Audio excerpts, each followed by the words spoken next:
Tá, já começou a gravar? Eu vou dividir aqui. Quando tiver aparecendo, você me avisa, tá? Tá. Acho que já tá, né? Tá. Enquanto a Isabela vai começando, vai se preparando ali, não esqueçam de colocar o nome completo de vocês no chat para que a gente possa ter a lista de presença da aula de hoje, tá bom? Vão colocando aqui no chat, por favor. Obrigada. Eu vou fechar meu áudio, tá, Isabela? Tá, beleza. Então, pessoal, hoje é o último dia do nosso curso, né? Sintaxe em Tudo, nessa versão de 2020. A primeira da sequência de 3 aulas que eu dei, eu fiz um panorama assim, do surgimento das versões construcionistas de gramática gerativa, né, precisamente no que diz respeito à morfologia, né, então eu disse para vocês em que contexto que surgem essas versões construcionistas de gramática. Falei para evitar a confusão de construcionismo com construtivismo, né? Não é o construtivismo piagetiano sobre o qual eu estou falando, mas é o construcionismo dentro da gramática gerativa, precisamente. E aí disse os motivos desse nome, né? Que advém do fato de que as palavras são construídas dentro do modelo, né? Dentro da gramática, assim como as sentenças, os sintagmas, né, também são construídos, né? E aí mostrei para vocês um iniciozinho, assim, um preâmbulo do que é o construcionismo na gramática, não só em que contexto, mas os detalhes iniciais e mais gerais, né? E aí, na semana passada, a gente... e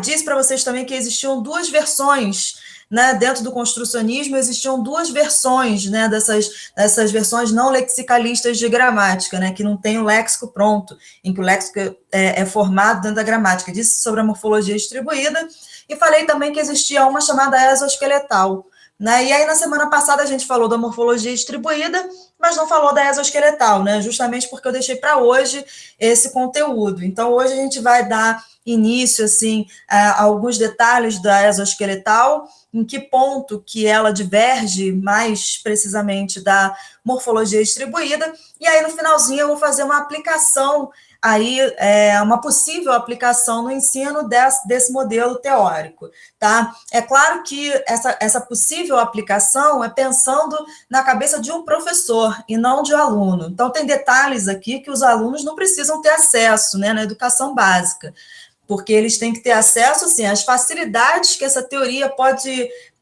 fomentar, mas não, assim, aos detalhes da teoria. Esses detalhes da teoria provavelmente vão ficar com os professores, tá? Então, vamos lá. Então, a aula que eu preparei hoje tem esse foco aí, né? Então, o modelo exoesqueletal e a reanálise de palavras no ensino de língua portuguesa. Cheguei a comentar com vocês também que hoje a gente ia ver alguma coisinha, algum detalhe diacrônico da gramática, tá? Como que esse modelo prevê a passagem, né, de uma língua para outra, né? Com exemplos da morfologia. Tá, que foi o que ficou para mim num curso Sintaxe em Tudo, e a gente já entendeu por que um curso Sintaxe em Tudo tem 3 aulas de morfologia, né? Então, os tópicos que eu vou abordar hoje são os modelos construcionistas e as possibilidades de aplicação no ensino, sobre as minhas aulas, precisamente, né? Aí a gente retomou a morfologia distribuída, e a gente vai retomar novamente hoje, só para a gente ver um ponto que é da arbitrariedade saussuriana, porque ela vai fazer uma ponte interessante aí com o modelo da exoesqueletal, tá? E aí sim a gente vai entrar no modelo exoesqueletal e uma aplicação do modelo exoesqueletal na reanálise de palavras a partir de uma análise de prefixos e de particípio passado, tá? Então, os modelos morfológicos construcionistas, né, se a gente tiver que fazer uma relação e os objetivos do projeto e desse curso, né, a gente pode dizer que as atividades metalinguísticas que estão relacionadas a um tipo de análise voltada para a descrição, né, que é uma análise, que são atividades metalinguísticas que estão relacionadas a um tipo de análise voltada para a descrição por meio da categorização e sistematização dos elementos linguísticos. Então, trata-se da utilização, ou mesmo da construção, de uma metalinguagem que possibilite falar sobre a língua, tá? Então, é isso que a gente está fazendo o tempo todo, né? Por isso que eu fiz aquele foco no início sobre esses conhecimentos estarem voltados para os professores e não para os alunos propriamente, né? E muitas vezes a gente tem debatido isso através de chat, né, das aulas. Quando parte integrante de uma situação didática, então, a atividade metalinguística desenvolve-se no sentido de possibilitar ao aluno um levantamento de regularidade e aspecto da língua, e esse é o foco justamente do curso, tá? A sistematização e a classificação de suas características específicas. E o construcionismo, né, nesse contexto, ele surge com um novo olhar para o sistema computacional, que vai ganhar uma responsabilidade, né, que é a criação de palavras. Então, né, essa atividade metalinguística que a gente está desenvolvendo a partir dessas últimas 3 aulas, né, esse olhar aí construcionista para a gramática. E é esse conhecimento que tem que estar consciente, visível para os professores, para que a gente consiga, então, passar esse conhecimento, né, que passa a ser ativo na visão dos alunos, né, pela parte dos alunos. Mas, para isso, a gente precisa ter esse olhar antes consciente na construção de palavras, tá? É esse conhecimento metalinguístico que a gente está tentando reforçar aí. Então, na morfologia distribuída, a gente viu que sentenças, sintagmas e palavras são construídos a partir de processos sintáticos, e que a consequência disso seria aquela mudança na arquitetura da gramática, que eu mostrei para vocês, eu acho que 2 vezes. Então, o que antes era considerado léxico é explodido, e o sistema computacional agora possui 3 listas, cada uma delas responsável por diferentes fases na derivação sintática. O que muda para a exoesqueletal até aqui? Nada, tá? Enquanto que, e aí sim, agora eu gostaria que vocês prestassem um pouquinho mais de atenção, porque é aqui justamente que vai fazer o ponto aí da convergência da morfologia distribuída para a exoesqueletal, tá? Então, todo aquele preâmbulo que a gente viu na primeira aula, na segunda aula, em parte, é compartilhado com esse modelo da exoesqueletal, mas aí chega aqui no ponto da arbitrariedade saussuriana, que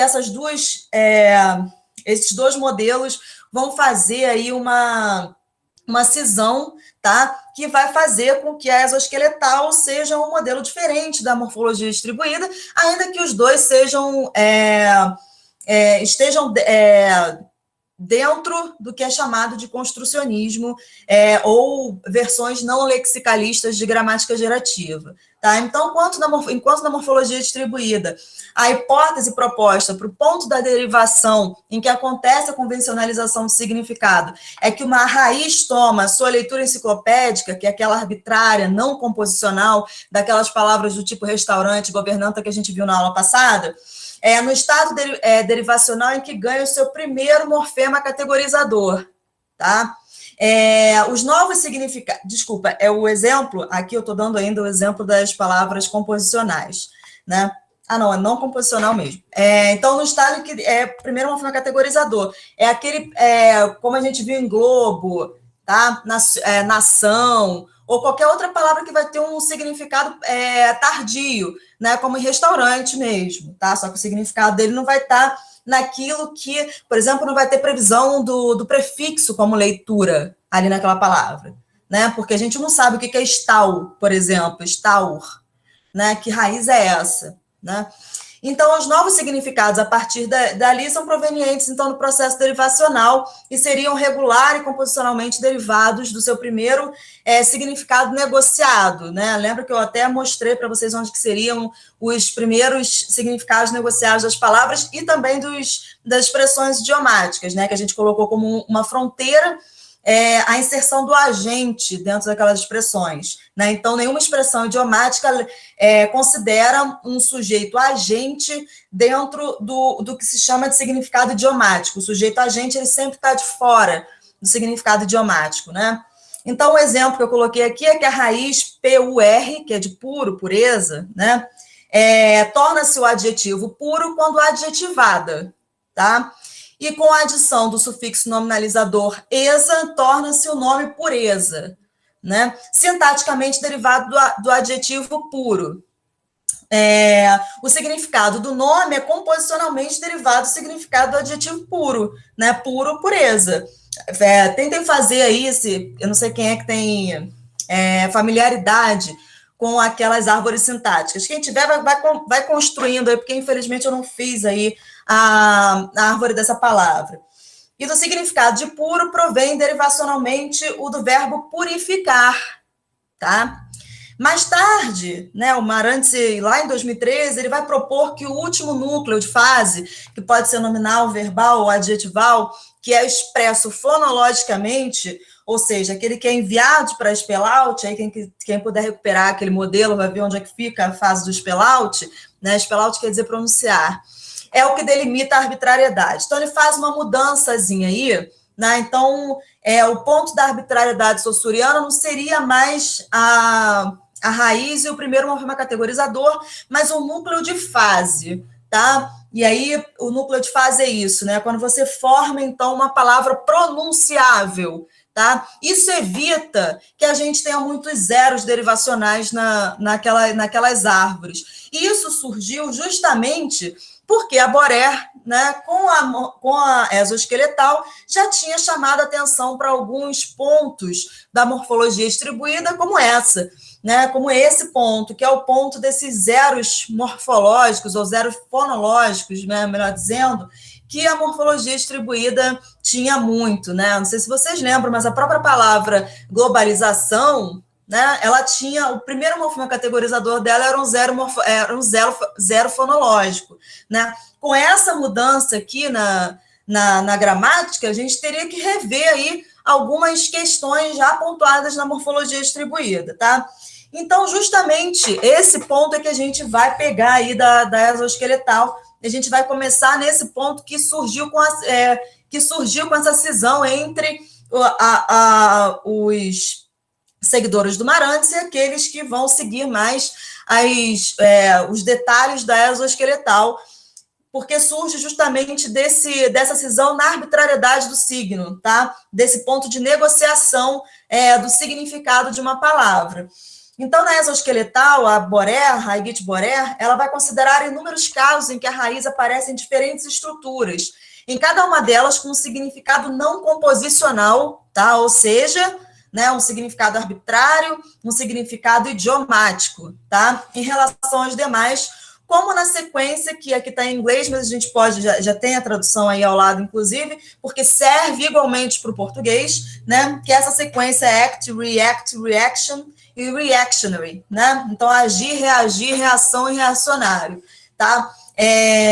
Note que o significado de react não é composicionalmente derivado do significado do verbo act, ou seja, reagir não é um significado composicionalmente derivado de agir, né? Porque reagir não é agir de novo, né? Ou restituir o estado de agir, né? Reagir é outra coisa. E o significado da palavra reactionary, né, reacionário, não é composicionalmente derivado do significado de reaction, de reagir, né? Então, reacionário também não seria composicionalmente derivado de reagir, né? Quando a gente chama alguém de reacionário, é a pessoa que geralmente é mais conservadora. Então, o que deriva na nossa mente é que não é a pessoa que reage, mas né, a pessoa que está no estado menos revolucionário, né? Então, este conjunto de dados conduz Borer a concluir, contrariamente a Marantz, que a busca enciclopédica, a busca pelo significado arbitrário, ela pode ser aplicada em qualquer ponto da derivação de uma palavra complexa. E aí a vantagem desse modelo é a preservação morfológica. Então, a gente não precisa abrir mão da morfologia para a gente falar de reanálise de significados de palavras, né? Palavras podem ter significados reanalisados, renegociados, rediscutidos na derivação morfológica por ela toda, né? E sem que a gente precise abrir mão da morfologia, como a gente fazia lá com aqueles exemplos que eu mostrei do Marantz, né? Que a gente teria que abrir mão, por exemplo, da morfologia entre martelo e martelar e ser uma questão puramente fonológica, né? assim como manga da camisa e manga, fruta, né? A gente não precisaria fazer isso. Então, a morfologia seria preservada, a gente teria uma gramática um pouco mais econômica do que a do Marantz, ainda que a do Marantz seja mais econômica comparada àqueles outros modelos que eu tinha mostrado para vocês, que são os modelos mais derivados de versões lexicalistas de gramática, que estão mais afinados assim, com as ideias chomskianas. Então, os elementos básicos aí da exoesqueletal são os primitivos sintáticos, né? São as raízes, que são ou chamados de listemas por ela, e os funtores gramaticais. Tá? Os funtores gramaticais são os constituintes gramaticais. Então, são os nominalizadores, verbalizadores, adjetivadores, tá? Esses são os funtores gramaticais, na versão abstrata ainda, tá? Há um reservatório de raízes que não estão associadas com nenhuma informação gramatical, tá? Ou seja, elas não têm categoria sintática definida. Isso também estava lá na morfologia distribuída, as raízes são acategoriais, não apresentam um ambiente de inserção morfológica ou sintático específico, né? Então não tem uma raiz que sirva mais para verbo, uma raiz que sirva mais para nome, né? O português a gente não vê às vezes tanto isso, mas quem sabe um pouquinho de inglês sabe, né, ver que as raízes ora apresentam um contexto nominal, ora elas aparecem em contexto verbal, sem que não mude absolutamente nada na morfologia ou na fonologia dessa palavra, né? Cut pode ser o verbo cortar ou pode ser o corte, né? Sem que tenha nada indicando fonologicamente essa palavra, que ela seja um verbo ou que ela seja um nome. Ela é escrita exatamente da mesma forma, tá?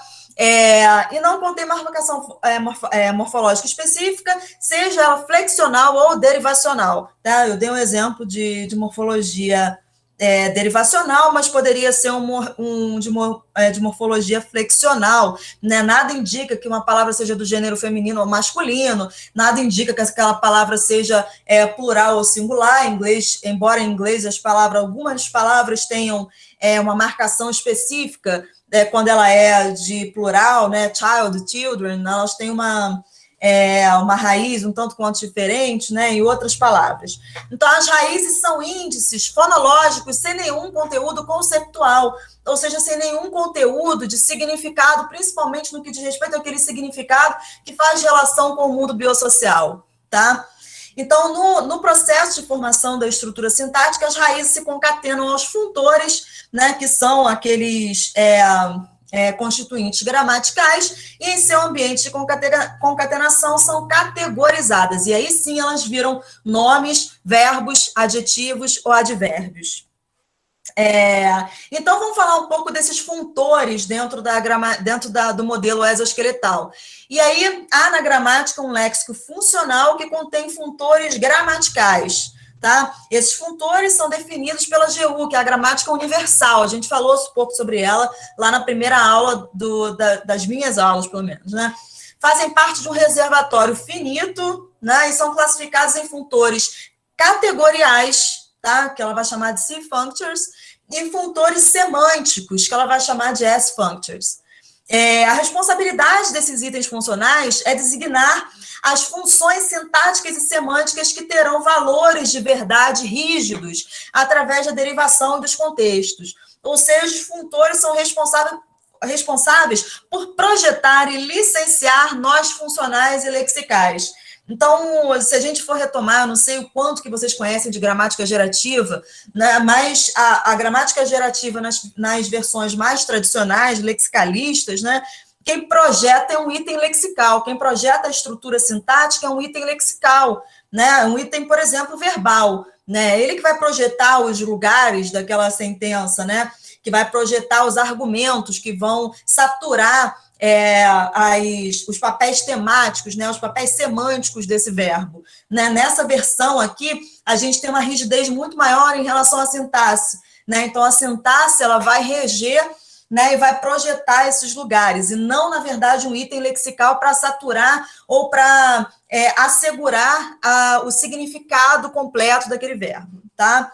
Então, alguns exemplos de funtores são os determinantes, os marcadores de tempo, os auxiliares, os marcadores de número, etc.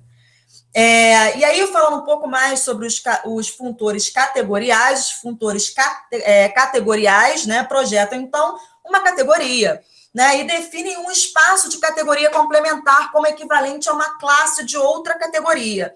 Além disso, o funtor categorial também pode se concatenar à projeção de outro funtor, desde que essa projeção seja equivalente ao seu espaço de categoria complementar. Por enquanto está muito abstrato, daqui a pouco a gente vai inserir isso nos contextos, tá? Fiquem calmos, eu sei que o negócio está abstrato demais, mas daqui a pouco vão vir os exemplos e também uma proposta para o ensino, tá? Então, por exemplo, um funtor do tipo uma categoria, nome, né, complementar de verbo, né, que pode ser representado fonologicamente como o nominalizador são, momento, agem, etc., em português, projeta um nome e define seu espaço de categoria complementar como equivalente à classe de verbo. Tá? Esse funtor pode ter em seu espaço de categoria complementar uma raiz, que será equivalente a verbo, ou um funtor que projeta um verbo, né, como, por exemplo, o funtor, né, ver adjetivo, tá? Observe essas possibilidades de categorização com as estruturas das palavras realization e formation, que é realização e formação, respectivamente, tá? Eu não mudei porque eu peguei lá da Borer mesmo, mas elas são muito parecidas com o português, então não havia necessidade, né? Então, a gente tem aí realization, né? Então, para realization, a gente tem aí lembram daquelas palavras que eram composicionais e idiomáticas lá no Marantes? Então, aqui no lado esquerdo está uma... de quem está olhando, né? Eu sou ruim nessa coisa de direita e esquerda, mas do lado esquerdo, de quem está olhando para a tela, está vendo a palavra realization, tá? Então, realization é um adjetivo, real, né? E a partir de real, a gente tem realize, que é um verbo, tá? E a partir do verbo realize, né, a gente tem a formação do nome realization, tá? Então, vejam aí essas categorias aqui. Então, aqui a gente tem uma categoria adjetival, real, e aqui um símbolo, né, da raiz, né? E aí vocês vejam que o verbo realize, né, está dentro de uma categoria que é a adjetiva, que é o do real, tá? E o nome realization, né, considera, então, o verbo realize para a formação do nome realization, tá? A gente poderia fazer a mesma coisa com formation, né? Porque existe o verbo form, né? Só que o que a Borer faz para evitar justamente aquele zero, né? Em vez de ela fazer um verbalizador zero, tá? Ela diz que ela já vem com uma espécie de categoria definida aqui, tá? Então, o espaço categorial dela é de um verbo, tá? Então, só para evitar aquele zero morfológico, na verdade, zero fonológico, na verdade, tá? Então, em vez de ela colocar um zero fonológico aqui, ela fala sobre esse espaço de categoria complementar, tá? E o espaço de categoria complementar desse verbo, né, form, ou dessa raiz, ou desse verbo form, vai ser o nome formation, tá? E aqui a gente teria, porque aqui a gente teria, na verdade, uma palavra idiomática, tá? Formation, acho que em inglês pode ser outra coisa que não tem nada a ver com form, que agora eu esqueci o que é. Eu não sei se é câmbio, alguma coisa assim, tá? Depois eu vou procurar, mas aqui é uma possibilidade de análise de palavras idiomáticas. Então, a gente poderia colocar aqui, por exemplo, aquela que a gente viu na semana passada, que era restaurante, tá? Então, poderia prever aqui uma raiz do tipo restaur, tá? E aqui, tá? Eu colocar de que era restaurar, por exemplo, poderia ser restaurar aqui, tá? Aqui eu poderia colocar restaurar, tá? E aqui o NTE, tá? E aí sim eu formaria restaurante, idiomático, tá? Sem precisar, então, considerar que restaurar faça parte da formação de restaurante. Então, a minha raiz, que ela é uma raiz verbal, tá? Ela forma a palavra restaurante a partir do verbo restaurar, sem que o verbo restaurar signifique alguma coisa determinante para o nome restaurante, tá? Restaurar para restaurante. Então, sobre a categorização de raízes, a gente pode dizer que as raízes, uma vez que devem ser encaixadas em uma estrutura, nunca recebem categoria. Ou seja, a raiz é inserida no núcleo de categoria, mas ela mesma não se torna um item com categoria, tá? Então, aquilo dali é um espaço categorial, né? Isso daqui, ó, é um espaço categorial, mas não é uma categoria. Por enquanto, isso daqui não é um verbo, tá? Isso aqui não quer dizer que forma é um verbo, quer dizer que ela está no espaço categorial de verbo. Eu sei que é um pouco abstrato isso.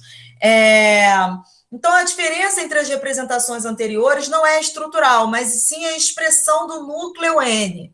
Desse modo, conforme Borero, o NOR N, de nominalizador, de nome, não assinala uma categoria raiz form, que é, então, um terminal sintático que permanece sem categoria, já que a categoria está diretamente ligada ao núcleo funcional de nome.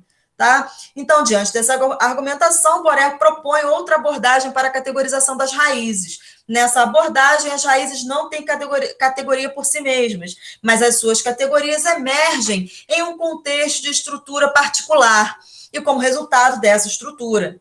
Não há raízes como terminais sintáticos, ou seja, as raízes são sempre equivalentes a uma categoria definida pelo espaço categorial, de um funtor categorial. Então, além de ela pertencer a um espaço categorial, ela precisa ser inserida num contexto sintático, ela precisa ser inserida numa estrutura argumental para que ela aí sim tenha categoria. O que vai definir, por exemplo, a categoria de nome? Não vai ser necessariamente o N, tá? Pode ser o determinante. Então, se eu pego aquela raiz cut, por exemplo, e insiro ela num contexto determinante, ela vai ser um nome. Se eu insiro aquela raiz cut numa estrutura argumental e eu insiro ela dentro de um VP, ela vai ser verbal, tá? Então, são as categorias sintáticas que vão definir as categorias morfológicas, tá?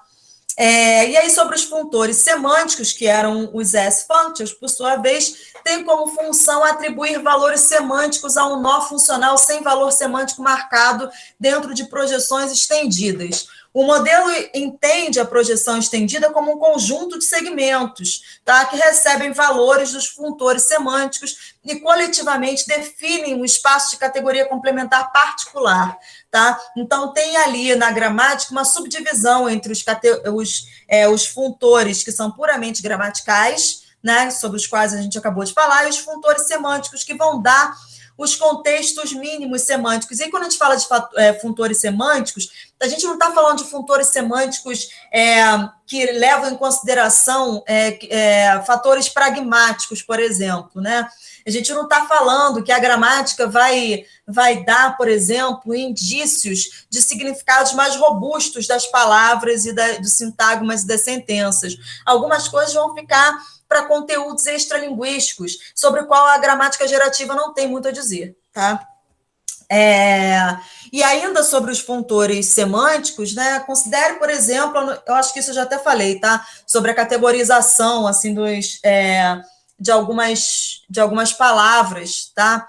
Então, considera, por exemplo, um determinante, tá? A seguinte notação: determinante é um segmento semanticamente é um segmento de projeção estendida, né, semanticamente valorado por um funtor semântico como o. Tá? Então, quando a gente fala de determinante, a gente está falando dos artigos, por exemplo. Tá? Existem outros determinantes, como alguns possessivos, né? Então, quantificadores, enfim. Mas a gente está falando de determinante, o mais canônico, né? O artigo definido o. Em português, por exemplo. Nessa notação, a gente vai ter, então, uma extensão do N, né? Da categoria nominal, que é o conjunto de segmentos de uma projeção estendida que coletivamente definem o seu espaço categorial, categoria complementar, como equivalente a N. Lembram que eu falei para vocês, né? Então, o que vai definir que cut, por exemplo, ele seja um nome, é o fato de que ele está dentro de um sintagma determinante, tá? Então, as expressões nominais do tipo o menino forte e o céu azul exemplificam, então, esse caso.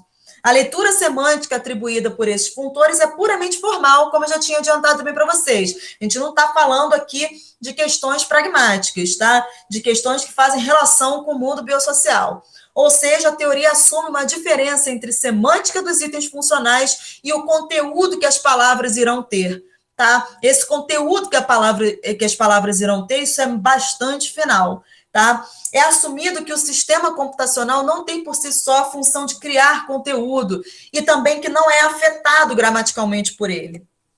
E aí, adentrando um pouco mais no modelo e alguns detalhes de como que essas coisas funcionam, né? Então, as estruturas sintáticas criadas a partir da junção desses elementos são enviadas para a forma fonológica, né? A partir de spell-out. E aí, quem tiver lá o modelo da morfologia distribuída vai ver que também tem lá um spell-out.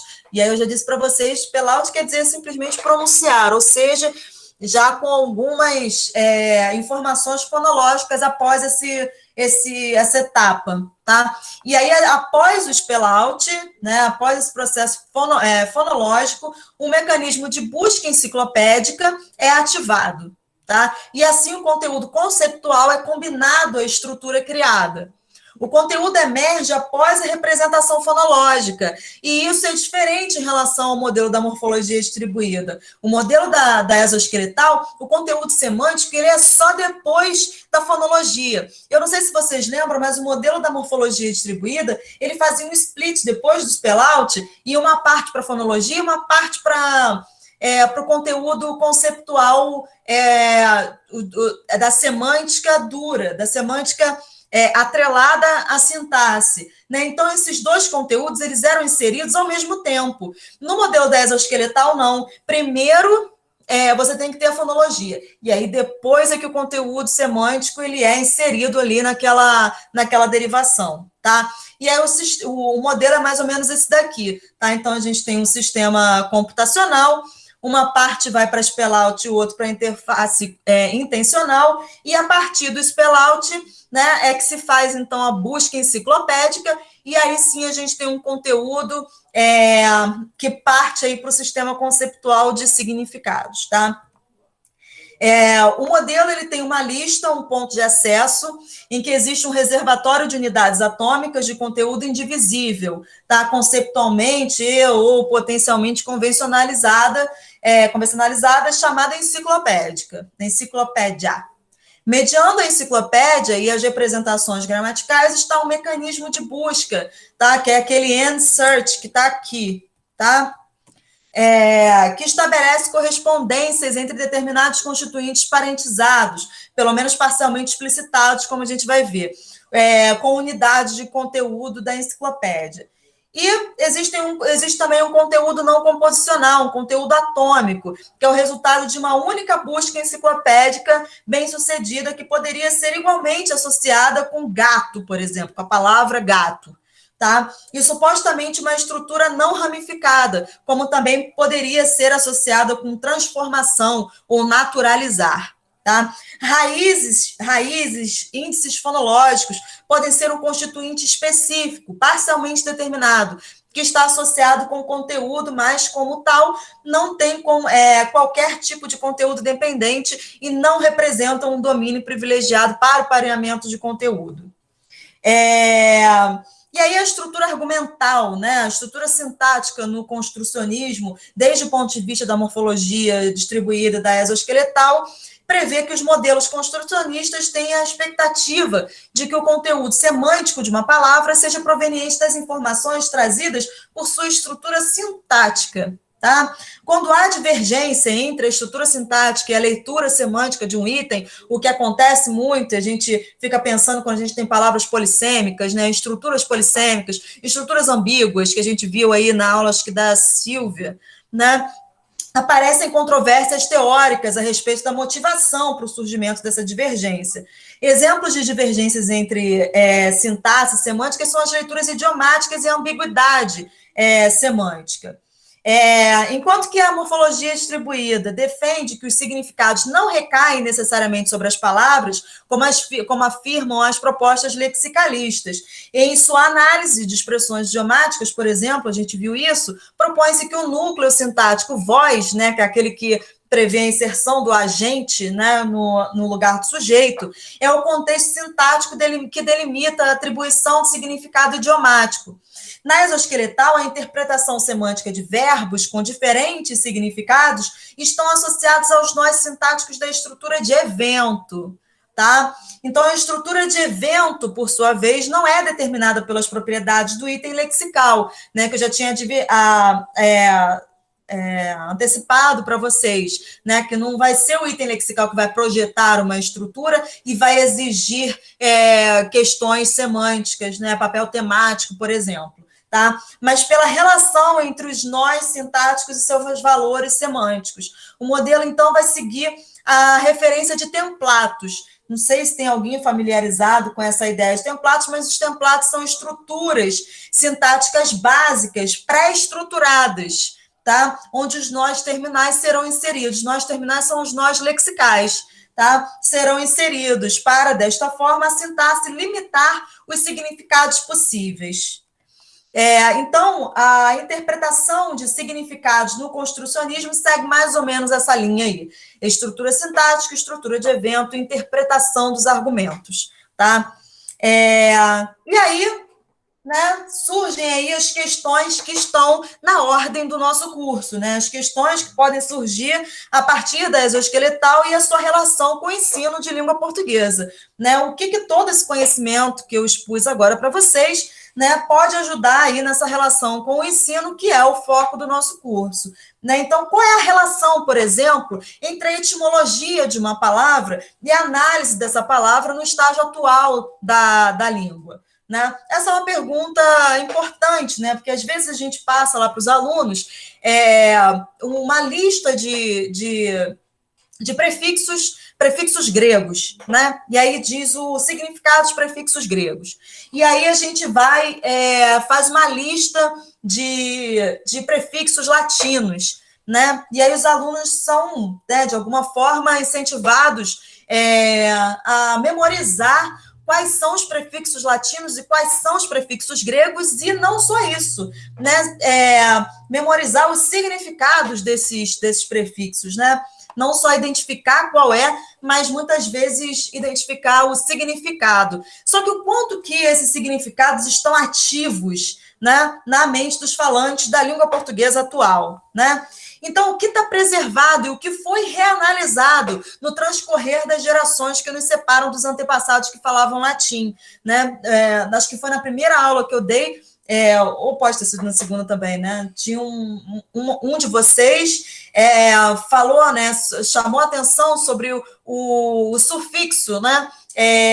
NTE ou ANTE, né? E que por um conhecimento adquirido, né? Por um aprendizado, né? A pessoa sabia que aquele NTE é um resquício aí do particípio presente do latim. Né? Mas as mentes que falavam latim não são as mentes que falam hoje língua portuguesa. Né? Então, como é que a gente tem acesso a esse conhecimento? Né? Então, de que modo a nossa teoria da gramática guiará a descrição da mudança diacrônica na segmentação e nos significados das palavras desde a sua etapa do latim clássico até a etapa de língua portuguesa contemporânea? Tá? Essas foram as 3 perguntas que eu fiz na minha dissertação. Então, hoje eu vou fazer basicamente um resumo aí do que foi ela. Tá? E aí depois a gente fala um pouco sobre isso. Então, os fenômenos de reanálise que a gente vai ver aqui são os particípios passados e os prefixos. Tá? E como que esse fenômeno de reanálise ocorreu na língua portuguesa, né? Nas palavras da língua portuguesa. Então, pode ocorrer, né, como a gente viu aí, desde a primeira aula, pode ocorrer uma releitura. Se a gente pensar aí naquelas palavras idiomáticas, né? Pode ocorrer uma releitura a partir da sintetização da estrutura interna da palavra e a separação radical entre as peças abstratas da sintaxe e as peças com matéria-prima fonológica da morfologia. Né? Isso que a gente tem falado desde a minha primeira aula. Então, essa releitura pode até mesmo ocorrer sem que aconteça uma correspondente modificação da leitura semântica da palavra como um todo. Tá? Então, gerações sucessivas de falantes poderão reinterpretar de maneira ligeiramente diferente o recorte interno das palavras, sem que necessariamente ocorra uma alteração radical no significado dessas palavras. Né? Então, a longo prazo, porém, os novos recortes acabam resultando em uma divergência bastante grande entre dois estágios históricos da língua. Tá? Então, novos recortes ou apenas novas interpretações semânticas? Né? Essa é uma das perguntas mais importantes. Então, na formação de palavras como verbos, por exemplo, a gente tem verbos denominais, como fatura, né, faturar, então faturar a partir de fatura, a gente tem rabiscar a partir de rabisco, a gente tem ladrilhar a partir de ladrilho, a gente tem escovar a partir de escovas, a gente também tem verbos deadjetivais, que são provenientes de adjetivos, a gente tem modernizar a partir de moderno, a gente tem baixar a partir de baixo, e a gente tem escurecer a partir de escuro e cegar a partir de cego. E como é que a gente faz essas estruturas aí, se a gente pegar a morfologia distribuída, vamos pegar pelo mais fácil, né, porque tem a exoesqueletal, né, que vai definir, não sei se vocês lembram aqui, mas se a gente fizesse uma árvore mais proveniente, assim, de algumas características mais específicas, que a gente vai falar aqui da arbitrariedade, né? Mas se a gente pegasse aqui essa raiz faturar aqui dentro da exoesqueletal, a gente teria que fazer aquele C, né? Com o espaço categorial de N, né? E colocaria fatura aqui, né? E aí a gente aqui colocaria a mesma coisa, só que com um CN, o Vzinho, né, para formar faturar, a mesma coisa com o modernizar, só que com o adjetivo aqui, em vez de nome aqui, tá? Mas o que a exoesqueletal evitaria aqui, só, se a gente fizesse uma comparação com essa árvore que está mais para a morfologia distribuída, que ela evitaria esse zerinho fonológico aqui, tá? Por isso que ela prevê aqueles espaços complementares e aqueles espaços categoriais complementares, tá? Mas isso não vai ser importante porque a gente vai falar agora. E aí, se a gente for falar dos particípios passados, por exemplo, né, vamos considerar aqueles verbos denominais e verbos deadjetivais. Os particípios, né, eles também são verbos derivados de particípios, né, são derivados também de algum nome, por exemplo, ou algum adjetivo, ou eles têm valores adjetivais no português, né? Então, verbos derivados de particípios cujos infinitivos sobrevivem no português brasileiro, né? Então, a gente pega aqui, não sei se vocês sabem, mas o verbo receptar, tá? Ele é proveniente do particípio passado receptum, tá? Do latim, tá? Só que no latim, para você ter um particípio passado, você tinha que ter um verbo, tá? O verbo, né, que formava o particípio passado receptum no latim, tá? Era o verbo recipio, tá? E que é o receber, tá? Então, no português, a gente tem um verbo que é receptar, que é proveniente, de alguma forma, do verbo receber, tá? Então, a gente tinha receber, e aí um particípio passado que não existe mais, né? Mas vamos pensar, assim, na receita, que é uma forma de você ter um particípio, né? Formas de particípio numa palavra. E a gente tem receptar, que são dois verbos provenientes de uma mesma origem, tá? Etimológica, proveniente de um mesmo verbo, tá? Com significados diferentes na língua portuguesa, receber e receptar. E os dois sobreviventes nessa língua que a gente fala hoje. Então, a gente tem receber e a gente tem receptar, que tem a mesma origem, com significados ligeiramente diferentes. Me parece que receptar seja um tipo específico de receber, um tipo específico e ilegal do verbo receber. Né? Ninguém diz que receptou uma encomenda, né, dos Correios, desde que ela seja uma encomenda legalizada. Né? Agora, se você receptou alguma coisa ilegal, aí tá tudo bem. né? Então, tem uma ligeira diferença aí semântica, que tem a ver de uma mesma origem etimológica, tá? De uma mesma raiz. E no português, o que a gente pode avaliar como uma possível análise para o verbo receptar sugerindo que o verbo receber não contribui fortemente para o significado do verbo receptar, tá? Porque senão a gente não teria dois verbos significando a mesma coisa, né, com a mesma origem fonológica, etimológica, desculpa, tá?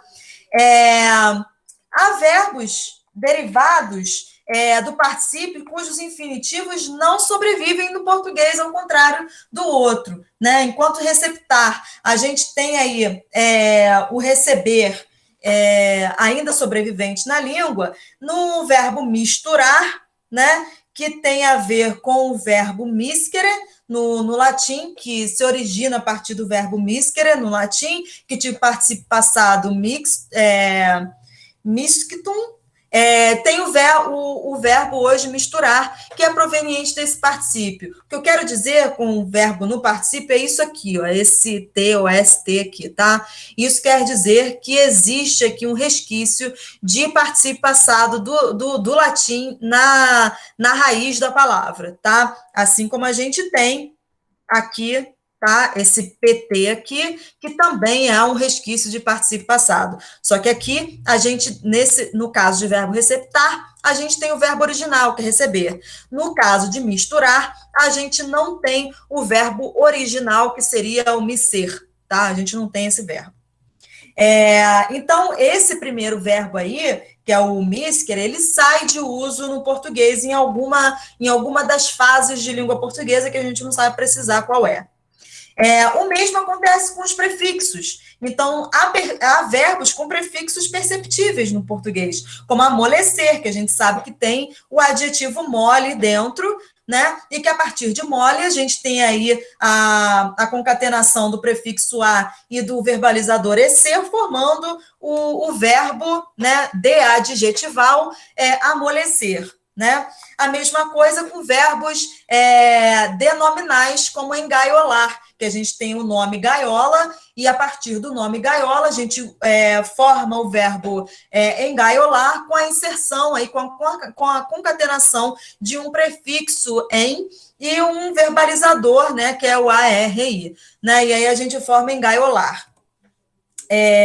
Mas a gente tem também verbos com prefixos não perceptíveis, como decidir, tá? Esse verbo aí que está escrito de uma maneira mais etimológica, né? É o verbo decidir, em que essa fronteira aí entre esse prefixo de e essa raiz cid ou caidere, né? Ela é esquecida e tudo se torna uma raiz, decidir, desse jeito aqui. Tá? Em que o D e o CID, como não formam uma fronteira morfológica ou fonológica que a gente consiga depreender de CID algum significado na língua, a gente diz que ela foi reanalisada. Tá? Para a gente ver se isso é uma verdade mesmo no português, como é que é a representação mental disso, psicológica disso, a gente fez um priming, um teste, né, um experimento de priming com decisão lexical para os particípios passados e para os prefixos. Tá? Eu não sei se vocês conhecem a palavra priming, mas ela é um protocolo de experimentação. Tá? Isso quer dizer o que se deve ter como hipótese é que uma palavra com a qual uma outra palavra compartilhe alguma propriedade morfológica, fonológica ou semântica, ela vai ajudar no acesso lexical de uma outra, tá? Então, né, a gente tinha aí um grupo de palavras de infinitivo regular com priming significativo, ou seja, com uma relação, de alguma forma, que iria auxiliar o acesso lexical significativo, como jogado, jogar, né? Então, jogado é formado a partir de jogar, né? outra com um infinitivo regular sem prime significativo, ou seja, sem prime de significado, né? Então, cansado, né, não vai ser derivado a partir de... O jogar não vai ser derivado a partir de cansado, né? Porque jogar não está dentro de cansado, tá? Um grupo 2 de formas morfológicas irregulares com prime significativo, que são aquelas provenientes de uma raiz de perfectum, tá? Que eram as raízes que formavam o particípio passado, do tipo admissão, admitir, né? Em que esse S, né, e esse T estão dentro de uma mesma origem fonológica, etimológica, né, com uma divergência fonológica, simplesmente, tá? Mas eles formam uma mesma origem morfológica. E, igualmente, mas isso é só por uma questão de teste, porque a gente precisa ter um grupo controle, essas coisas, tinham também pares do tipo munição e admitir, tá? Que não tem não tem priming ali. E um grupo 3, que eram formas com relação simplesmente etimológica, tá? Com prime, mas que poderiam potencialmente compartilhar um priming significativo, tá? Como, por exemplo, conceituar e conceber, que são o mesmo caso daquele de receber e receptar, tá? Então, conceituar e conceber são provenientes de uma mesma raiz etimológica, só que uma proveniente da versão perfectum e a outra proveniente da versão infectum, tá? E aí a gente tinha esse contraste aí com caminhar, conceber, que não tem nada a ver uma com a outra, mas que era só como grupo controle, tá? Então, o que a gente teve aí de significado foi o seguinte: os tempos de resposta são menores nos itens com morfologia regular, né, do que os de morfologia não regular, tá? Então, o jogar facilita mais o acesso dessas palavras com morfologia regular, do tipo jogado, jogar, do que aquelas de morfologia irregular, do tipo admissão, admitir. Tá? Também no grupo de morfologia participial irregular, houve efeito de facilitação do infinitivo pelas palavras derivadas do particípio irregular, maior do que no caso de morfologia irregular. O mesmo não acontece entre etimologia... peraí, rapidinho, tá? Falei aqui errado. Houve facilitação do infinitivo pelas palavras derivadas do particípio irregular maior do que as morfologias sem priming, tá? Então, a admissão e admitir eram facilitadas, não tanto quanto jogado, jogar, mas eram facilitadas se você comparasse com uma que não tinha priming, tá? O mesmo não acontece com as etimológicas, tá? A etimologia, então, aqueles pares conceituar e conceber, por exemplo, eles não eram facilitados, tá? Observamos ainda uma progressão de tempo de resposta de morfologia regular para morfologia irregular e da morfologia irregular para etimológica, tá? Então, jogar facilitava mais o acesso do que admitir a admissão, né? E esse facilitava em relação à etimológica, conceituar, conceber. Existe aí uma progressão dos tempos, tá? E a gente fez esse prime com decisão lexical também para os prefixos. E aí, no experimento, tinham 60 pares experimentais, 60 pares de palavras distratoras. Então, a gente teve 20 pares de palavras com prefixo de morfologia e semântica regulares, do tipo anular, nulo, 20 pares de palavras com prefixo e semântica irregulares, como arrumar, rumo, né, porque arrumar não é necessariamente colocar no rumo, e 20 pares de palavras com relação etimológica, do tipo preservar, serviço. Não sei se todo mundo sabia, mas serviço e preservar, eles compartilham a mesma raiz etimológica, tendo em preservar aí ainda um prefixo pre, né, que seria facilmente depreendido se não tivesse uma semântica tão irregular. E aí, deste modo, tivemos 3 condições experimentais, que são essas aí. Em relação aos resultados, os tempos médios de decisão lexical permitem observar diferenças significativas entre a morfologia transparente, né, que eram aqueles primeiros pares, né, do tipo anular, nulo, tá? Em relação às que tinham semântica irregular, que era arrumar, rumo. tá? Indicando que os prefixos com morfologia e semântica regular facilitaram os tempos de decisão dos targets. Então, a gente tem as palavras priming, que vão chamar as palavras targets, que são as palavras alvo, tá? Comparando-os aos de morfologia sem semântica regular. Então, entre a morfologia transparente e a etimologia, que eram aqueles de preservar serviço, também houve facilitação morfológica significativa estatisticamente. Entretanto, não há diferença significativa entre as condições com semântica irregular e etimológicas. Entre semântica irregular e etimológica. Observe-se, finalmente, que os tempos médios de semântica irregular são menores, embora não significativamente do que os de etimologia, tá? Então, como as teorias morfológicas podem auxiliar na prática educacional depois de tudo isso que eu falei, né?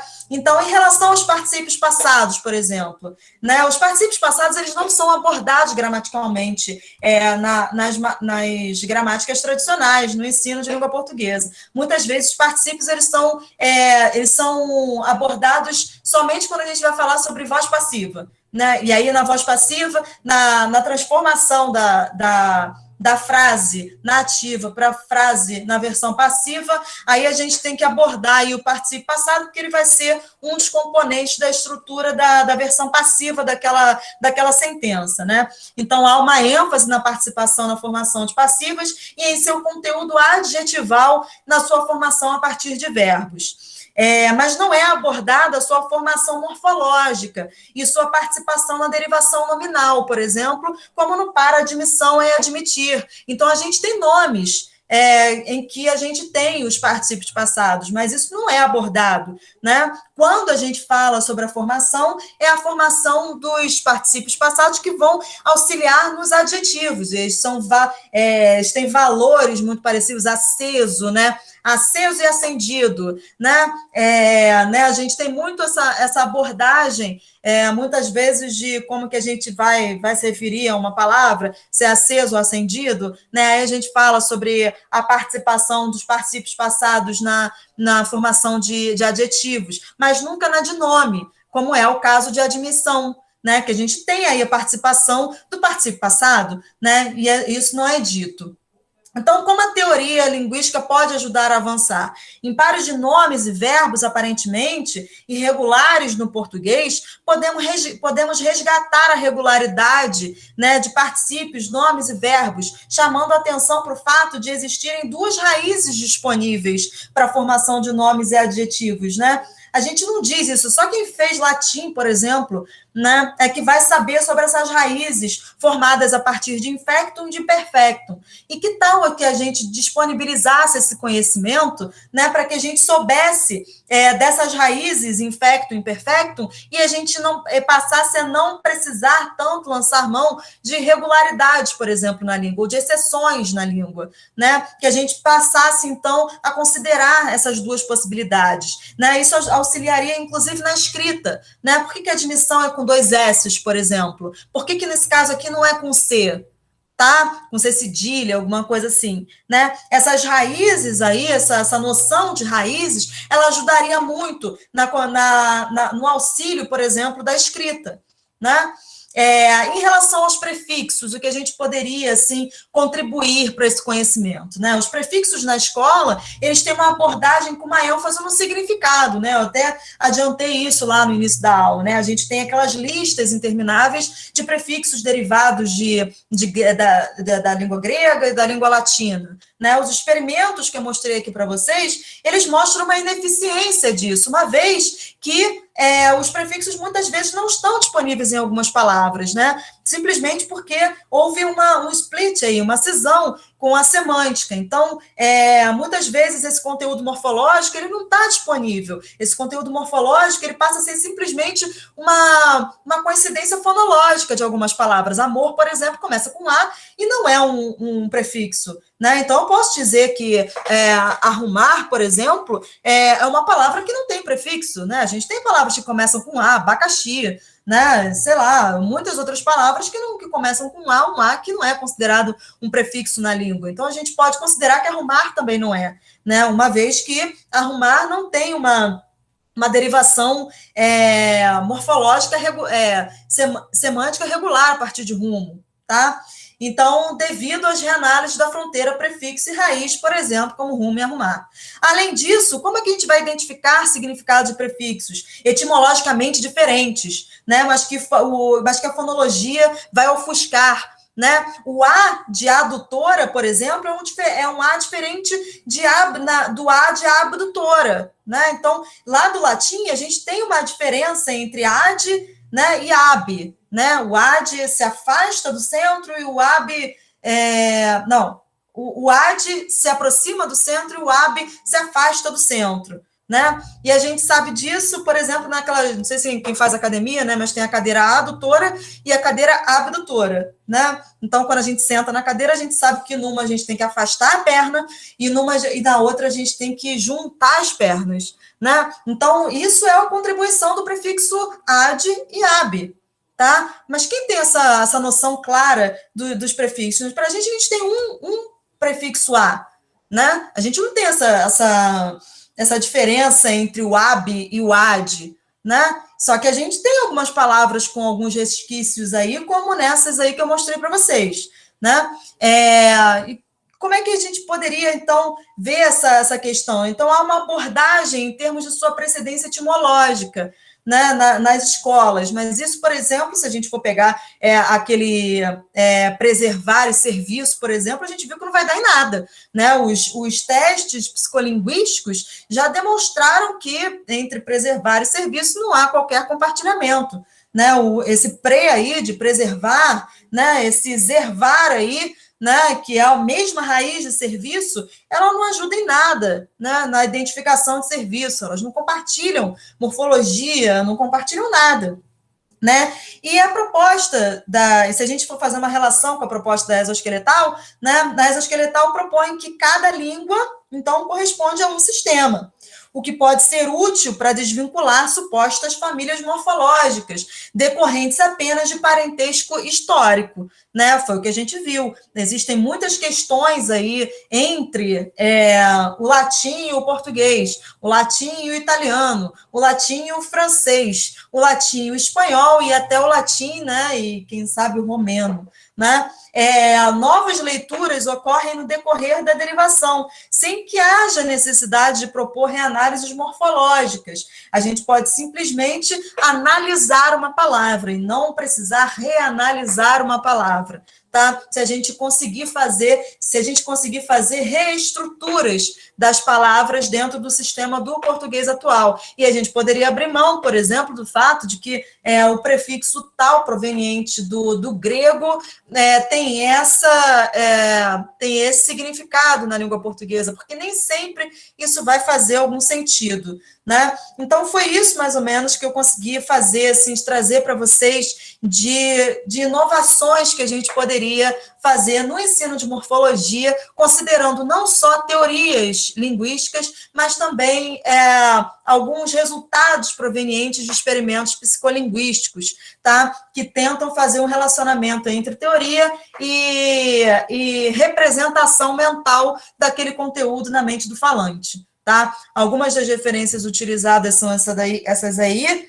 Eu não coloquei a minha dissertação, por exemplo, mas é uma possibilidade, porque foi o que eu utilizei mais fortemente aqui, tá? Então, eu vou terminar aqui a apresentação. Obrigada, Isabela. Nada. Foi bem legal. Vamos abrir agora para as perguntas deles. Durante a aula, aconteceu aquilo que aconteceu semana passada. Eles vão junto, né? Eles foram comentando, aí teve o caso lá do AXEC, né, que eles comentaram, é uma parassíntese, e aí foram levantando alguma coisa. Aí surgiu uma pergunta aqui mais específica do João Paulo Maia. Dá uma olhada aí no seu chat. Do arrumar rumo? Uma coisa, é uma pergunta interessante, porque arrumar rumo, porque a gente sempre tenta, e isso é um ponto crucial, assim, a gente sempre tenta arrumar, ainda que metaforicamente, um modo de explicar, né? Então, arrumar, metaforicamente, é colocar no rumo, né? Mas o que a gente usa como rumo no português, né? Vai tomar um rumo, vai tomar um caminho, né? Então, rumo, para a gente, é uma espécie de caminho, né? Então, metaforicamente, pode ser. Mas como a gramática gerativa ela não trabalha com metáforas, ela trabalha com significados muito pequenininhos, né? Isso daí a gente não consegue pegar num teste que tem, isso acho que eu não falei para vocês, né? Mas o teste ele tem uma janela de 38 milissegundos. Então, o teste ele não pega questões que são de conhecimento, tá? De conhecimento com o mundo. Ele vai pegar só o conhecimento de significado regular, aquele proveniente da gramática. Então, o que arrumar, né, de algum modo, seria colocar no rumo, eu concordo. Tem uma explicação para o fato de arrumar ser proveniente de rumo, né? Mas isso a gente não consegue pegar através de gramática, tá? Através de língua, através de gramática, através desse procedimento, muito como o José, né, está falando aqui, significados estanques, né? Seria mais ou menos isso, tá? Significados muito restritos, tá? Muito restritos àquilo que a gramática pode ter como participação, tá? E a participação da gramática em significado ela é muito pequenininha, tá? Então, eu consigo entender o que o João está dizendo, que é, de alguma forma, colocar no rumo, mas a gramática não dá essa informação, tá? A informação da gramática em relação ao a é só um caminho, tá? No sentido de afastar ou se juntar, ir na direção de, tá? Acho que é mais ou menos isso. Legal. Tem mais alguma pergunta, pessoal? Aproveitem. O João abriu aí a câmera. Significados restritos, né? Isso. Mais, gente? Eles foram acompanhando aqui, né? Para a síntese, deve ser quando eu falei sobre os prefixos e verbalizadores ao mesmo tempo, né?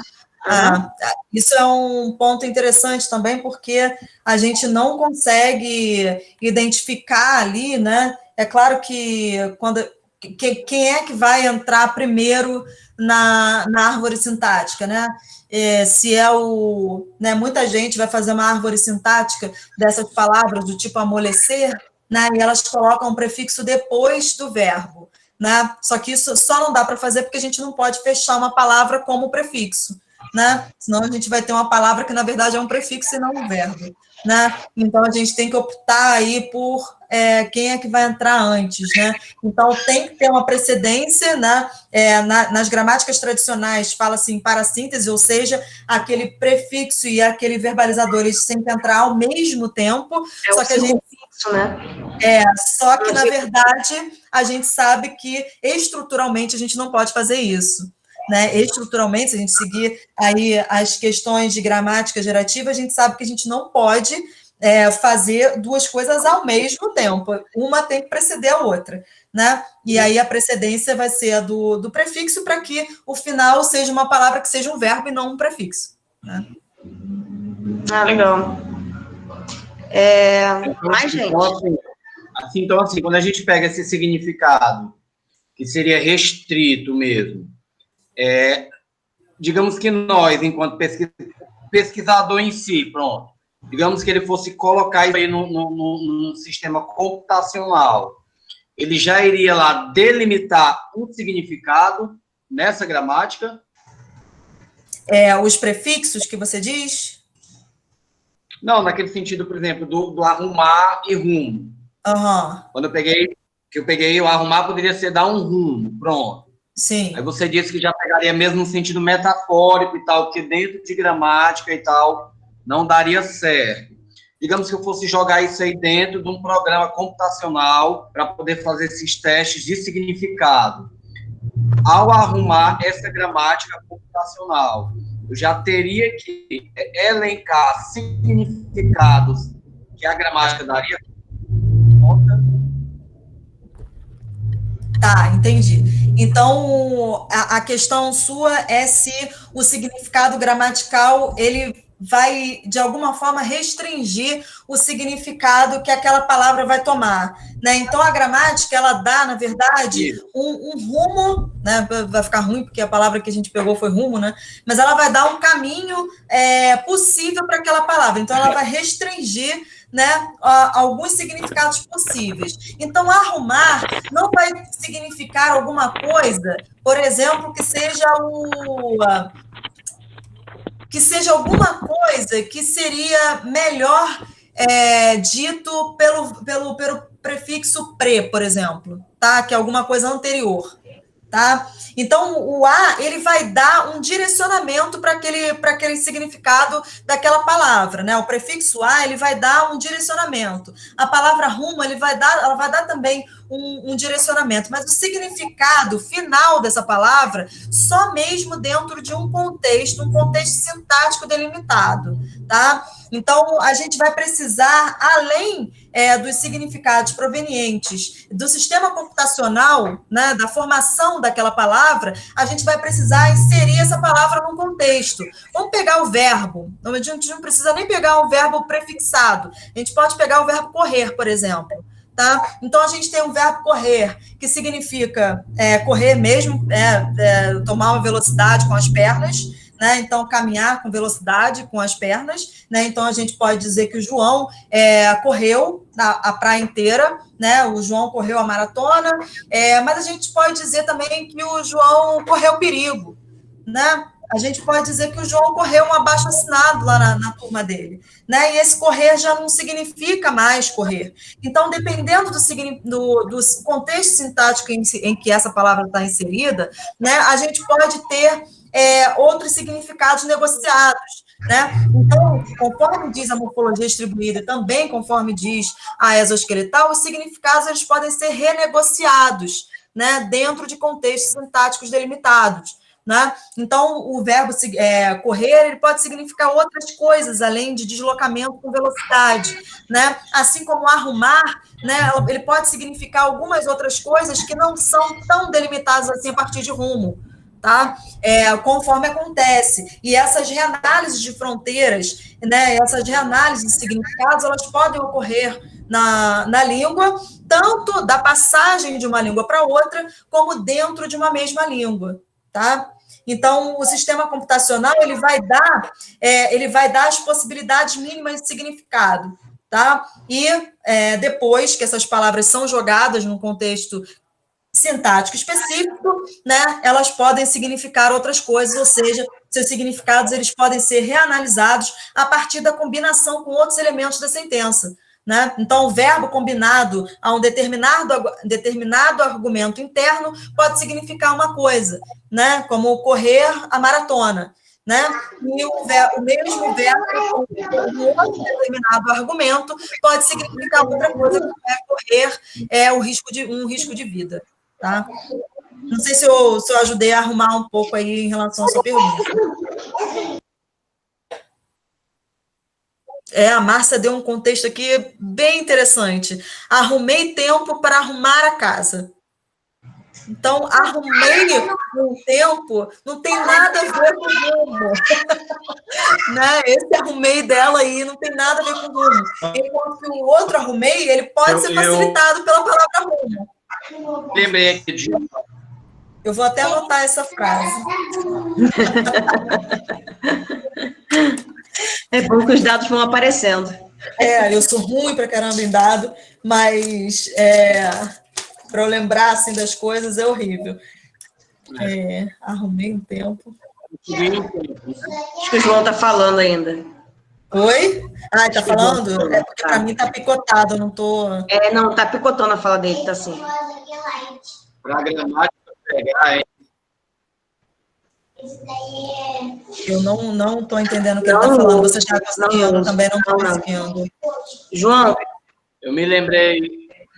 Pode. Eu me lembrei... Está picotando, Deixa eu ver se melhora. Acho que é a internet. Tá. Se você quiser escrever, porque para a gente está picotado.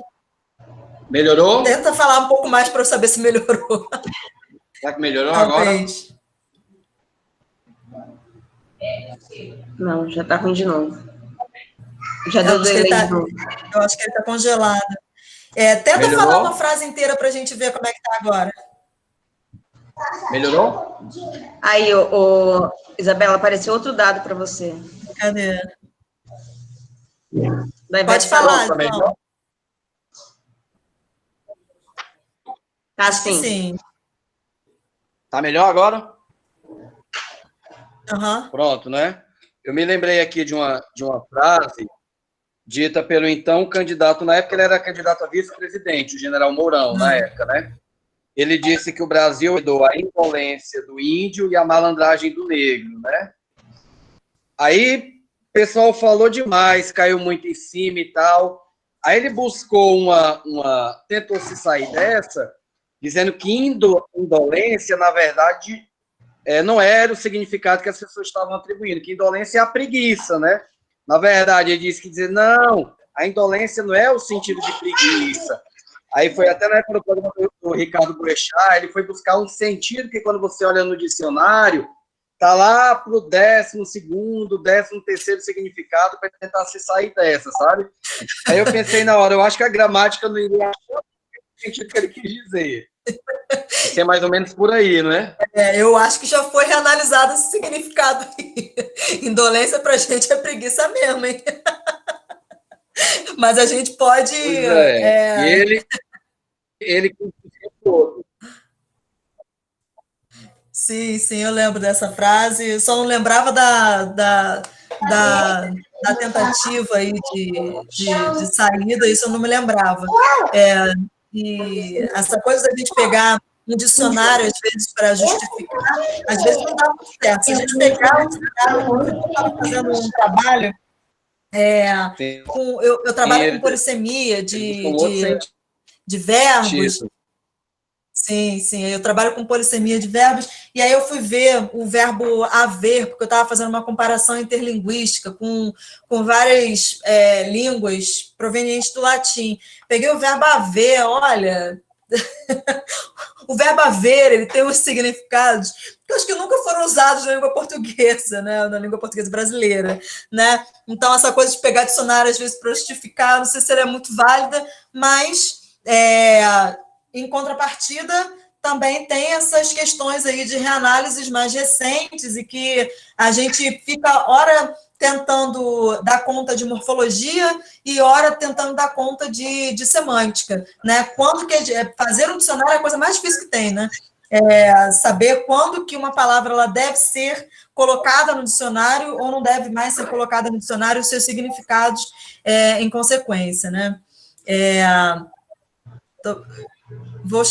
Vou chegar arrumando, viu, papai?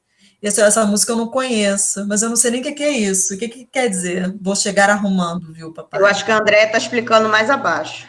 Ah, é? É. Sábado no chão. Então, elas devem estar... Marido da cantora. Ah, tá. Arrumando no sentido, vou chegar arrumando, é confusão, é isso? Isso, arrumando uma briga, provavelmente, arrumando confusão. A menina é bem arrumada. Vou anotar também. Imagina um trabalho para fazer um atlas. É verdade, João. Para fazer um atlas dá um trabalhão, meu filho. Gigantesco. Essa coisa eu já não entendo muito bem, mas... Porque as distintas variedades são muito singulares e vai dar, e com certeza nunca vai contemplar todas as realizações, todas as possibilidades. Você vai ter um retrato da fotografia naquele momento. E como a língua é variável, e aí a gente está falando de variação mesmo, se a gente está falando em atlas, o atlas é eternamente mutável. Ah, sim. Para quem trabalha com variação, principalmente, né? Uhum. Ah, sim. Ele com certeza está falando da sociolinguística dos atlas. Eu acho que é do Antunes, não é a referência ainda hoje? Oi? Já tem mais alguns, tem alguns outros feitos, mas o mais conhecido, ou talvez o mais reconhecido, seja o do Antunes. É do Antunes, né? A referência ainda hoje, né? Isso. Já há outros atlas regionais, certamente. Vi recentemente um do Sergipe, um atlas sergipano. Não consegui. Isso. Não consegui observar com detalhes a descrição e tal, mas já vi que em algum evento aí anunciaram a divulgação desse atlas. Ah, sim, eu estou adorando os exemplos da Márcia e da Maria, eu estou anotando todos. Esse é o trabalho já está dado. É o trabalho da vida da gente, ficar anotando dado. Tá tudo anotado aqui. Gostaria muito de agradecer, inclusive. Bom, gente, eu aproveitando aqui a questão aqui voltando aqui à questão da indolência, aí eu procurei aqui a saída deles. Aí o Bolsonaro disse que indolência significa a capacidade de perdoar. Eu acho que ele quis pegar para poder fazer a questão com a palavra indulgência.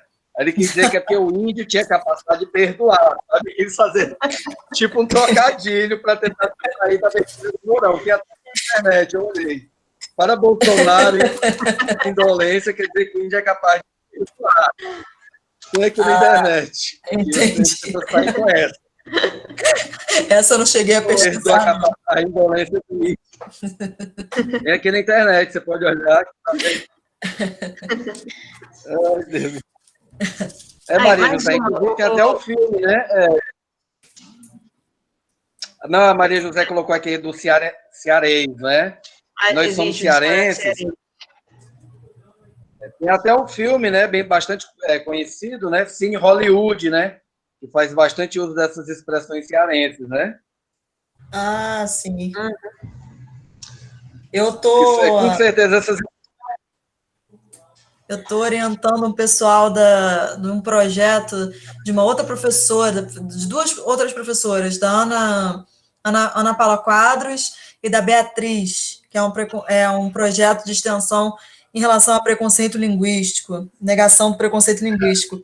E aí, estou orientando o pessoal com questões de falas nordestinas no Rio de Janeiro, e de falas de diversos lugares do Rio de Janeiro, só que eu falei que a gente tinha que delimitar, né, a questão do preconceito regional, e aí eles escolheram lá os do Rio Grande do Norte. Eu achei vários livrinhos aqui que quando eu vou ao Nordeste, algum lugar do Nordeste, eu sempre trago aquelas, como é que chama?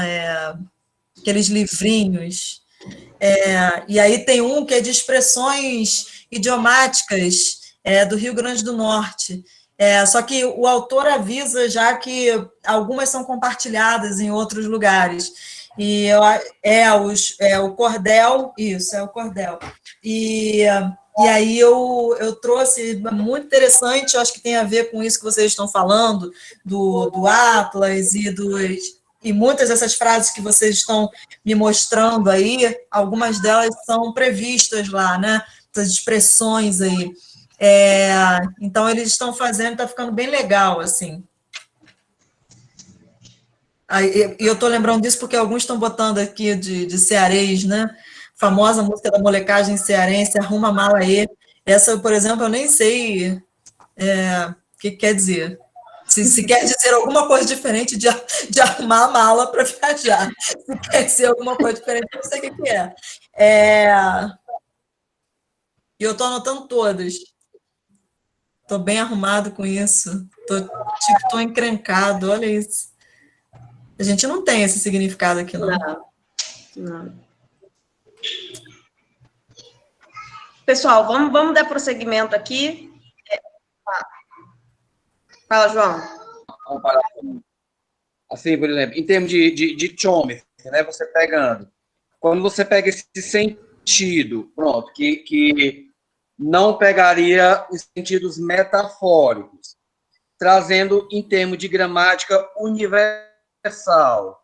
Então, você poderia dizer que é porque seria um significado universal, Não, os significados, eles não estão dentro da gramática universal. A gramática universal, ela dá conta ou prevê só questões da ordem sintática ou morfológica, tá? A gramática universal, ela não dá conta de questões semânticas, tá? A gramática universal, ela prevê uma restrição sintático ou estrutural, tá? Então, a gente tem aí algumas...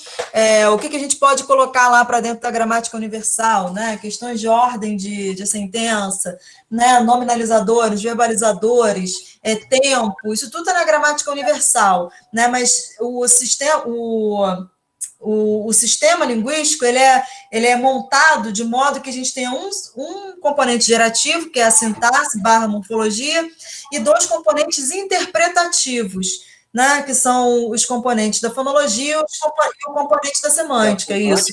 E como a semântica é um componente interpretativo, né, ela não está dentro da gramática universal, né?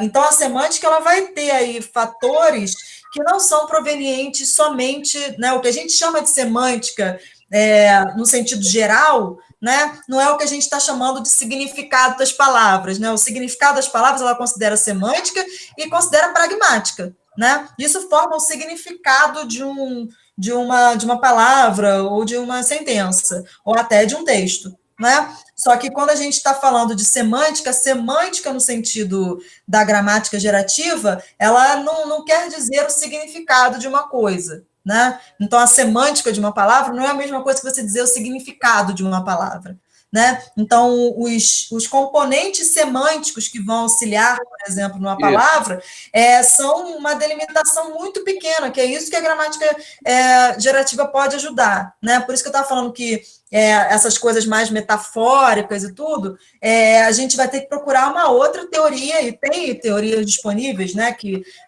tentam analisar questões de metáfora, linguística cognitiva. Semântica gerativa. Linguística cognitiva, isso. A próxima semana, que saiu a semântica gerativa, isso, né? Isso. A linguística cognitiva vem da semântica Exatamente, gerativa. vem da semântica gerativa, né? Daquela história que o Chomsky estava cuidando Lakoff, né? Lakoff, Fillmore, né?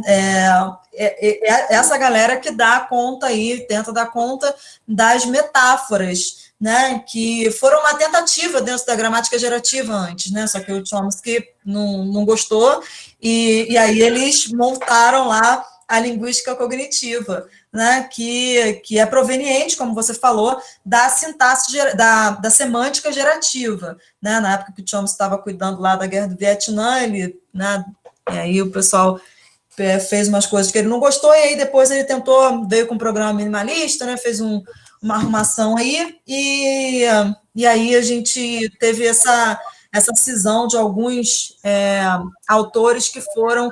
E aí tem aquela história toda da gramática das construções, né, que também é dentro da linguística cognitiva, mas não do gerativismo, né, que pode ser muito facilmente confundida com construcionismo dentro da gramática gerativa, né, só que elas têm aí aquela questão da precedência, né, de quem vem primeiro a semântica ou a sintaxe.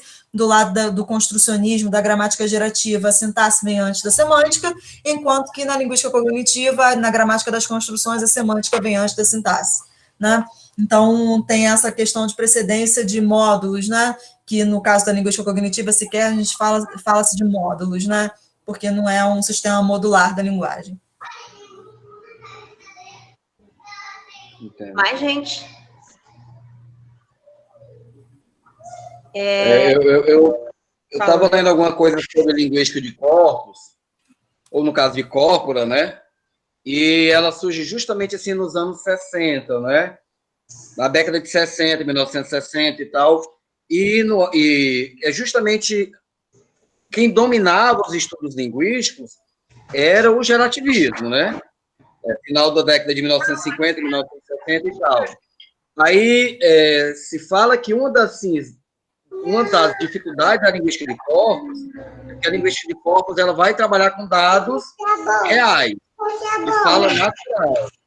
E a gramática gerativa é muito nesse sentido de dados do próprio pesquisador, não é isso? a linguística de corpos. Lani, você tem mais a dizer sobre... Assim, em relação à gramática gerativa, não é? Porque os dados da gramática gerativa seriam do próprio pesquisador, muitas vezes. E a linguística de corpos, não.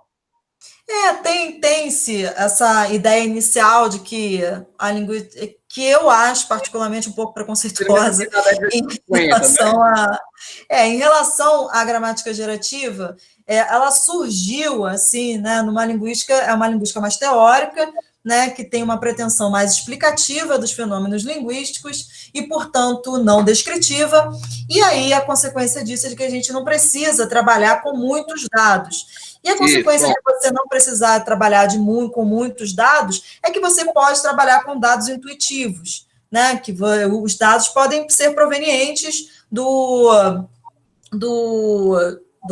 pesquisador, né? Mas isso tem mudado assim, ultimamente, inclusive a interface e a interdisciplinaridade, eu não sei muito bem, com a linguística experimental tem sido muito maior entre a gramática gerativa e a linguística experimental do que a linguística baseada no uso e os experimentos, né?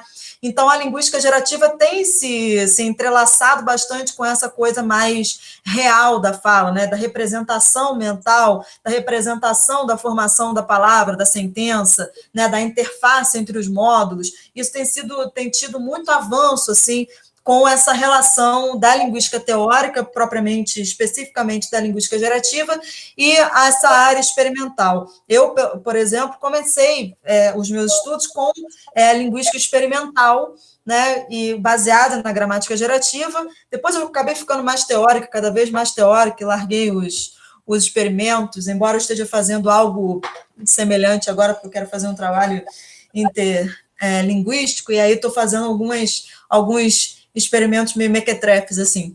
Mas essa área, assim, essa questão da linguística de corpos, ela realmente não é uma questão, assim, para a gramática gerativa. A gente pode muito bem explicar um dado um fenômeno linguístico a partir de poucos dados, né? Porque as regras em si seriam mais importantes nesse sentido, Isso, exatamente.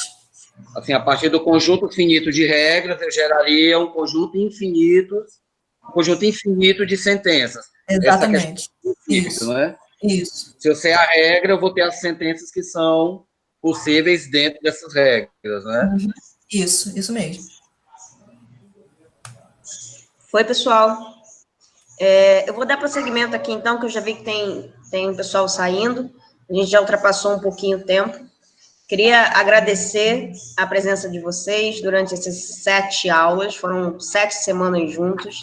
Agradecer a Isabela pela participação, pelo carinho, pelas aulas, pela parceria, né, que a gente está criando.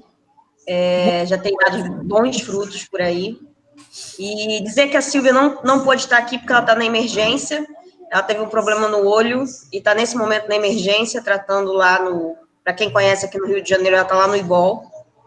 E, enfim, um problema lá com uma linha vermelha no olho que está estranho. E aí ela foi, o olho está inchado. E quero pedir aquilo que a gente veio pedindo, anunciando há 2 semanas, que era uma foto com vocês, um print da tela, com vocês com as carinhas abertas, né, as câmeras abertas. Se vocês puderem... É mais difícil de acontecer. Nas aulas de olha, já temos uma. Eu acho que essa é a parte mais difícil de todo o processo desses 7 semanas. Os meus alunos de morfossintaxe, eu conheço um rosto até hoje. Eu acho que de língua portuguesa 2 eu vi 2 rostos. De língua portuguesa 7 ele já falou mais, assim, sabe? Não, morfossintaxe é 5º período. Eu tenho uma pessoa que eu conheço quem. Olha, já temos vários aqui aparecendo. Obrigada, gente. Obrigada. É muito bom conhecer os rostos de vocês. Vai fazer o print? Vou. Eu vou fazer um print aqui. Se você quiser tirar uma foto daí, também pode ser. Pô, não fica bom, cara. Eu já tentei fazer isso com os meus alunos de iniciação científica. Eu vou fazer agora.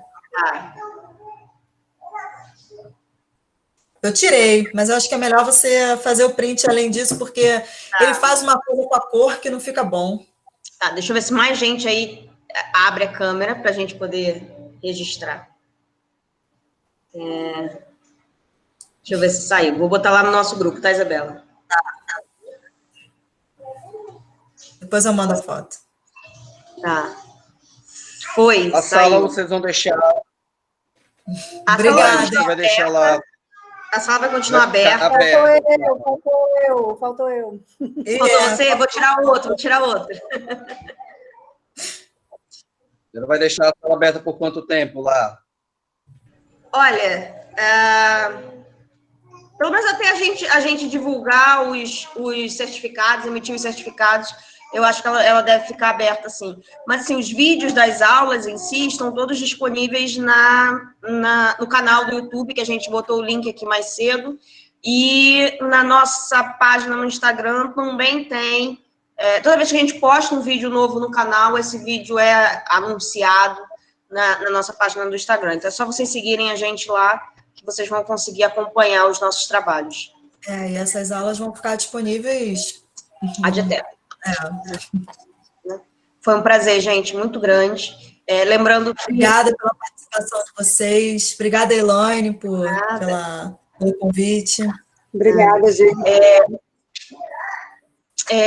Lembrando os recados que a gente deu no começo da aula, está na plataforma o modelo do plano de aula para vocês, para quem quiser e tiver tempo, claro, para elaborar um plano de aula e pensar uma dessas temáticas, a aplicação de uma dessas temáticas da gente aqui na educação básica, está disponível. Quem enviar para a gente vai comentar e vai dar um feedback para vocês. Não é uma atividade obrigatória. Mas a gente pede encarecidamente que todos vocês preencham a avaliação que está lá disponível. Essa avaliação é importante para mim, para a Isabela e para a Silvia, porque a gente precisa prestar contas para a universidade desse curso. E também porque a gente vai ter o feedback de vocês pensando nas próximas turmas que virão, 2021 e assim sucessivamente, tá bom? A gente conta com vocês.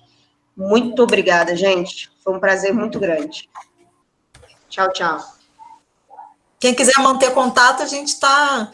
Só falar com a gente pelos e-mails aí, tá? Isso. Eu vou até deixar aqui meu e-mail aqui. Exato. Eu vou deixar o meu aqui também. Aí a gente pode manter contato para questões morfológicas e sintáticas. O Instagram é gramática gerativa, vou botar aqui de novo, gramática gerativa, extensão, sem nenhum acento, sem nada, tá? Oi, Andréia, pode deixar que no próximo a gente pensa, a gente disponibiliza um intérprete de Libras. A gente pode chamar alguém da Libras para participar do curso, né? Obrigada, gente. Obrigada, Daniela, por começar a seguir lá. Obrigada. Ótimo. Pela participação. Obrigada. Verdade, pode ter surdo, né? A gente pode pensar nisso. Pode. Que aí insere mais gente, uma coisa mais inclusiva. Ô, Elaine, você não para de gravar, não? Aula gigante sem necessidade.